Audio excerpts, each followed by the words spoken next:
Hey, what's going on guys? It's Mar here today, and today we're going to be breaking down Project Blackwing, what it's originated from, how it was developed, who started it, how did it end up in the Empire's hands, all that great stuff. If you guys want to see more these types of videos, please let me know. Please drop a subscribe, and let's get right into it. Alright, so where did this all come from? This flower, called the Murakami Orchid, it was a force-sensitive black type flower, which was kind of how all this disease and immortality has tried began, and it was founded up by someone named Darth Dreer back in the year 4645 BBY, which his goal was to give himself immortality. And where he was stationed, he was actually on a planet where there was a Sith academy that he founded to get the Sith going back and all that, but luckily for the whole academy, he went underground in the temple to try to conduct this whole research and get it all going, and he did in fact fail, leading to his death. And that was it for about 1,000 or so years, until a Sith that went by the name of Darth Scabros tried to pick it back up where Dreer left off on the same planet, I believe, and it was involved with the Sith Academy. He had acolytes and masters on the planet when he tried to conduct this, but he wasn't as safe as Dreer was, and he tried to conduct the project. It failed, and leading to the deaths of basically the whole academy, leaving them all with no one left. Now there's a lot of information in this time period between Dreer and Scabros. I'm not going to be covering that all right now. I'm going to make this an under 5-minute video just to give you some basic knowledge of the background, how it was developed, and all that. So now we're going to get into how it ended up in Vader's hands. Alright, so Darth Vader found out about this in about 1 BBY and wanted to pick it up and get some more knowledge of it. So the Imperials codenamed it Imperial Bioweapons Project 17A, which was shortened to Project Blackwing eventually.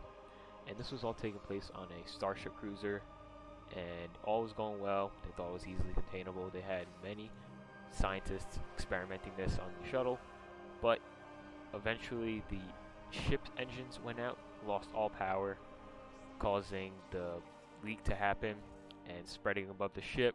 Hundreds of soldiers were infected, and people were escaping, trying to escape. Some people were stranded, some people started getting symptoms. All hell was breaking loose.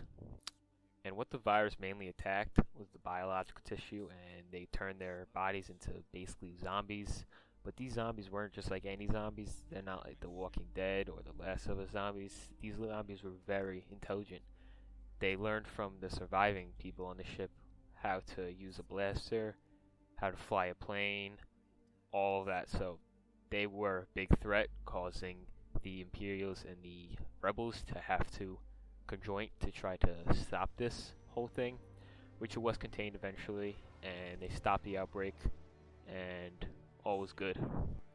Okay, so after the Vector incident, Blackwing was relocated to a private Imperial research facility on Dathomir, and they tried to start this all back up again under secret, but then in 1 ABY, an accident happened on the research facility in Dathomir and the prison facility, where the virus Blackwing did contaminate again, killed the most of the people in the area, turning them all into zombies.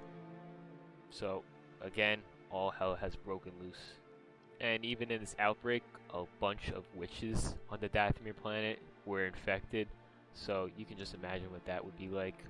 Just imagine the normal people, but then the witches were infected. So that's basically a good amount of summary on Blackwing. Yes, there's tons of more you can know if you want to go look up more YouTube videos or just go on fandom. That's where some of my information came from, so 100% go check that out. I also want to talk about about the Mandalorian Season 3 finale, how some people on a couple of social media platforms were pointing out how maybe there was a Blackwing reference in the finale when Mando is on the New Republic ship station. And in the top right corner or so, you can see a Stormtrooper helmet with scratches on it. Now, I don't think that's a Blackwing reference. I think it's just one of the helmets that we probably saw in A New Hope, where it had the scratch down the side of the face. Is it? Probably not. Would it be cool? 100%. We could get a movie on it. That would be amazing. Probably not likely the way Star Wars is going. But yep, that's a little summary on Blackwing. Hope you guys enjoyed this. And if you want to see more lore videos, please let me know what to do about. And thank you. And have a great night, guys.